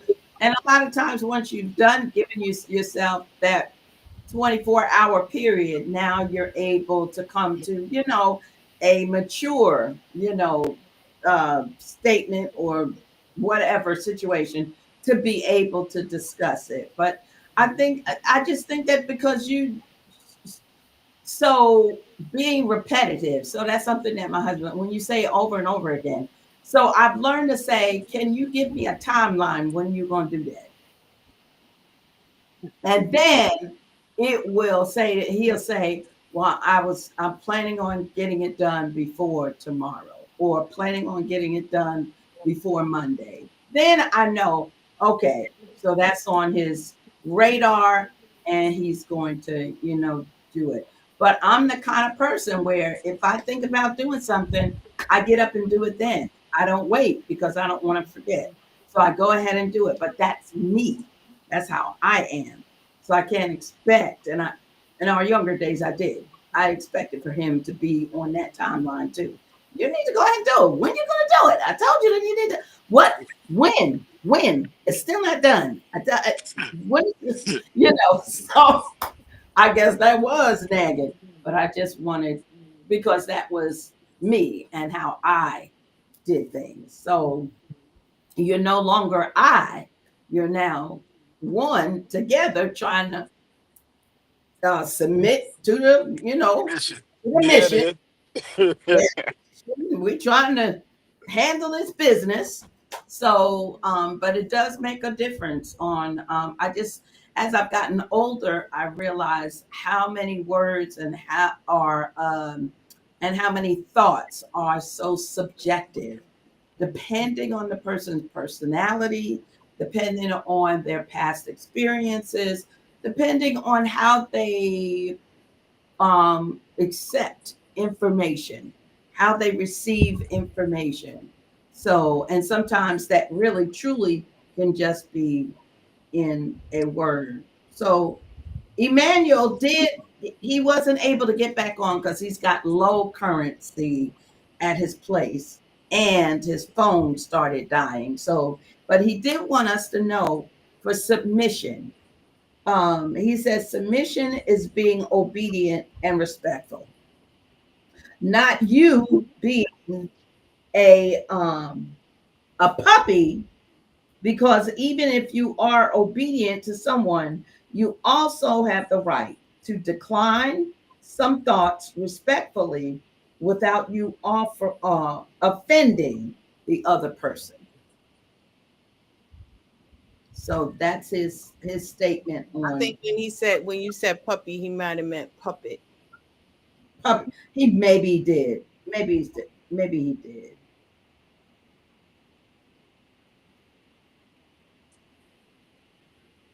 Yes. You know what? Maybe he did. Being a puppet. Mm-hmm. Oh, probably so. Yeah. He's probably trying to type fast. And then for the peace, what does peace in the home mean to him? He said it really means a lot to him, because home without peace is just a house with people in it. So peace in the home, to me, should be like a home full of joy, respect, and selfless people. So I think about Proverbs that says it's better for a man to live in the corner of a roof. I've heard that. Corner of a roof than to be in the house with a brawling wife. I've read it and I've heard it. Yeah. And that's subjective, because what is a brawling? You don't have peace on that roof rather than to be in the house with wife. Well, stay on the roof, brother, until the peace come back to the sister. And I'm just joking. I'm just out on the roof for the house because they don't want to be in the house. That's why I asked the question: is this peace at the sake of another person's happiness? So, because some people may think of peace as you agree with everything that I say, you agree with everything that I do. You don't ever there's no discussion. I just make the decision. I'm telling you, I'm seeing women and young women in marriages where their husbands don't even allow them to drive. They can't even drive the car, and then they'll make a statement like, I want to be able to drive you anyway, everywhere. You're my queen. No, that's control. I don't believe that. I don't believe that. I believe that that you don't leave, he doesn't leave money at home. So if something happens, your wife doesn't even have money to pay for something. So the only way she can go out is with you. And the only way she can purchase something is if you give her money, and you don't want her to work. You don't want her to see that. Those are a lot of elements of a prison. Yeah. Mm-hmm. And sometimes people don't realize that Mm-hmm. they're putting a woman in a prison when they're trying to make the statement of, I'm taking care of you. Mm-hmm. But at the sake of someone else's peace, at the sake of someone else's, I just don't, because we don't see in the scripture the woman being like that. That Proverbs 31 woman is working. She is an entrepreneur.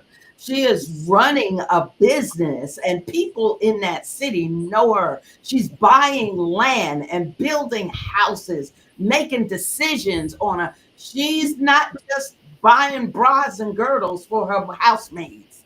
She's doing all of it. She owning the companies that's making bras and girdles for our housemaids. She is an entrepreneur.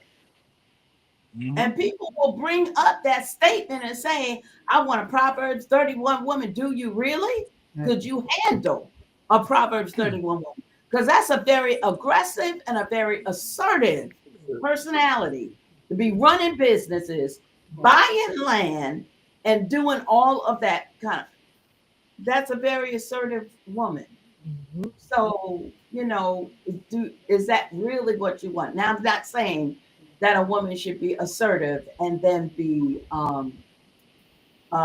evil and nasty to her husband, or to act like, some kind of way towards him. I'm just saying, I don't know if people know what they're really truly asking for. I You believe know, we should enhance one another. In that it should, enhancing one another. We're allowing each one to bloom in their and to prosper in their own individuality ways. Where you're enhancing.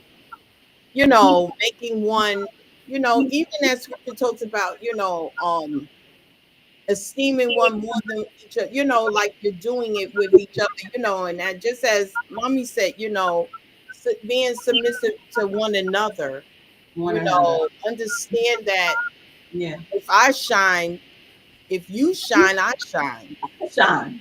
And if you Right. shine, I shine. And if I shine, you shine, in essence, because you're one first, always remember you're one. So it's just like, there in the British, she talks about, that man is to love his wife as he love his own flesh. He don't Right. want to be in a place where Right. he's in prison. That's not Right. loving your own flesh. Living your own Your flesh. flesh is loving someone where you want them to be in a place where at their best. I'm trying to think of the word. I can't, I'm lost for words at the moment. But in essence, you're both shining and enhancing one another. At the optimum place. Yeah, yeah. Sherrod said one. Go ahead. And also, just want to add also that, especially most definitely not having egos, because that's another thing that can also destroy a relationship, having egos. Egos. Ego. Mhm. Definitely so. Egotistic. Egotistic. Mhm. Well, no. Yeah, and that's for a man and for a woman. So we Woman. talked about that misogynistic spirit can overtake a man or a woman. It's a spirit. It has no gender. Yeah. I mean, the most outlandish things that were said to me concerning my femininity and about my personality has been said from women, not from men, but from women who have said things that they didn't really know about me. So it definitely is this topic is really important, going through these weeks talking about the narcissistic and misogynistic spirit within our spiritual communities. And we see these communities really breaking down, and how a lot of times not just women are falling, falling to this, prey to the spirit, but men are too. Because if you bring a man and his wife into, we've heard many times over again, the situations where couples will go into these Hebrew camps, and then all of a sudden the woman is completely put in a position of oppression, being oppressed, and the leader of the leaders or leader of that camp will be oppressing her husband right along with her, and saying, you need to get your wife in check, you need to talk to your wife and do this, you need to do messing up that man's happy, where he's had a happy home. But now it's not happy anymore, because these other people are saying that my wife is not submitting to me. Well, he might feel like she is submitting to me. So we see these spirits are, and then we talked about the gatekeepers, those women who stand and sit at the head of the gate in these assemblies, and how they are even more dangerous than those misogynistic and narcissistic leaders, because they'll be the ones that speak to the women and say, you need to do this, and you need to, and you need to, and you need to. Now they're speaking these words from this man, and then the man is speaking these words to her husband, and it's all to oppress her. Why? That's not the house of Israel. That's not what the house of Israel is supposed to look like. And that's not in the Torah. Absolutely not in the Torah. Father Yah is very clear about how man is to treat his wife and how he is to take care of her and his daughters and everything that he owns, everything that's under him is under his, that rule. But those two work together, husbands and wives together, to take that vision on to the next level. So I think this has been a great discussion. And maybe we should think about, now that we've had our brothers on, maybe we should think about having some of our sisters on to ask those same questions. What does this mean to you? So our brothers can hear the hearts of the woman, and what because we just think some differently, but it's really made me stop and think since we've been discussing this, really. So does anyone have anything else you want to bring out? Anything at all? This was a great this is a great conversation per usual. I'm gonna say it again. Thank y'all for allowing me on y'all platform. Y'all women continue to do great things to this kingdom. And yeah, we need these conversations. It's definitely needed. So, shalom. Oh, absolutely. Thank you so much, Lami. Thank you so much, Sherrod. Thank you for coming on. I appreciate this. Definitely was a great discussion that we had tonight, and you know, it's all about just learning. So we all still learning. Praise you. That's true. Very true. And I'm sure if Emmanuel was on, he would say the same thing because he was real excited about coming on and, giving his points and thoughts. And I thought I think it's really interesting to hear it from two different, backgrounds, two different continents, two different, very different upbringings, two very different cultures, and be able to hear, you know, kind of sort of the same thing and sometimes not the same thing.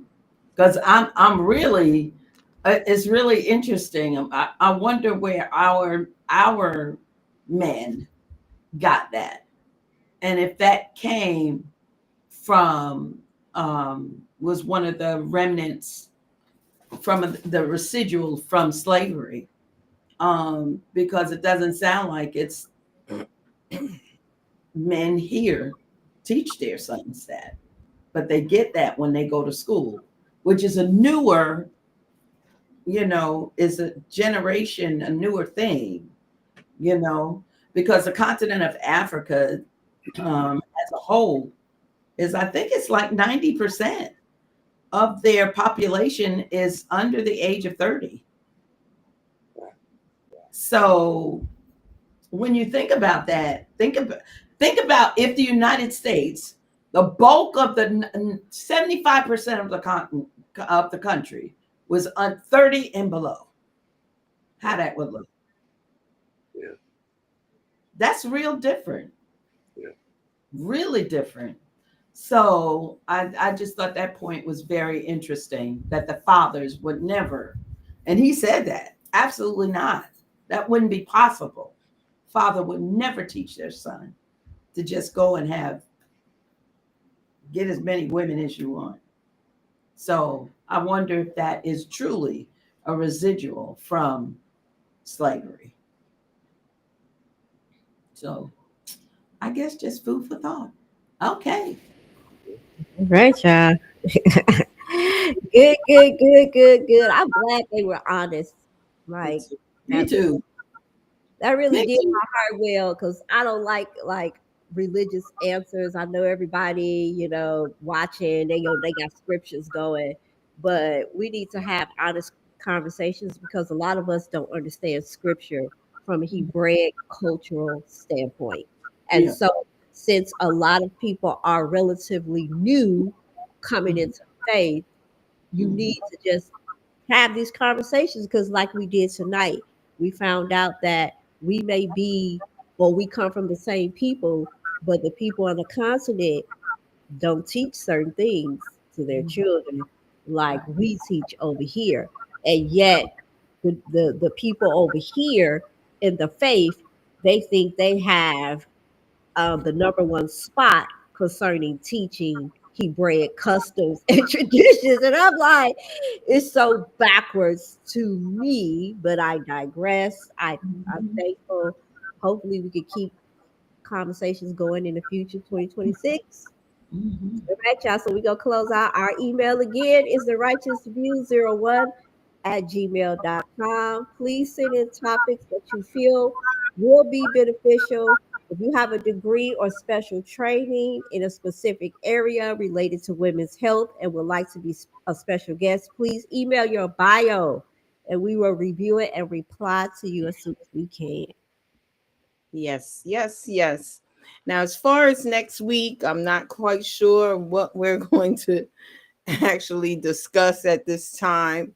So I'll leave that, it's kind of open at the moment. But if you have enjoyed this podcast so far, please tune in and tell a friend. If you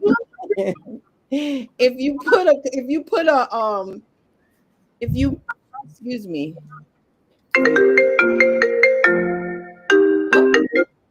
Bear with me. My phone wanted to act. My phone it shows up on my laptop when it comes in, but nevertheless, moving right along. Okay, if you put a comment in the chat that we didn't address, please email us and we will reply as soon as we can. And I just want to say we thank those who have joined in, Crystal Ferguson, Moshe Yasharel, Jeremiah, Moshe Yasharel, we thank you. I believe Suka, he was on earlier as well. He may still be. And all the input that have joined in, and especially Lami and Sherrod. Thank you both, and Emmanuel for joining us. I really enjoyed your transparency and just your honesty, as Christina had mentioned. And we just thank you again for joining us and taking your time out to join us. Yeah.